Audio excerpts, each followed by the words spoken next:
Sobrang dami kong nagawa sa reseping ito at pwedeng pang malakasan ha. Ganito yung texture, yung tamang tigas lang. Tikman na natin. Panalo ang sarap at tamang tamis lang ang ginawa ko. Try na! I'm Fanny from Fanny's Cookery. Ayan, at 900 grams sweet potato ang nabili ko. Hugasang mabuti para matanggal ang dumi.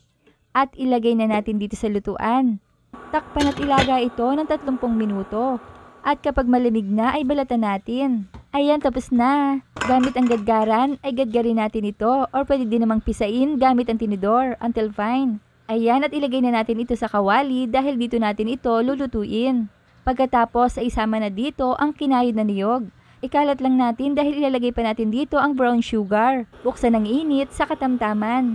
Haluin ng tuloy-tuloy at pwedeng lakasan ng apoy depende sa kalan na gamit nyo. Ituloy lang ang pagluluto ng mga 1 oras o hanggang sa mag-dry na talaga ito. Ayan, at ilipat na natin sa flat tray o container kung saan nyo ilalagay at huhalmahin. At hintayin nyo muna ang mixture ay tumigas mabuti bago hiwain. Ganitong kalaki ang gagawin ko mga frenny. Ayan, tapos na ang dami. Ibalot na natin dito para naman mas nakaka-attract kung ibebenta natin.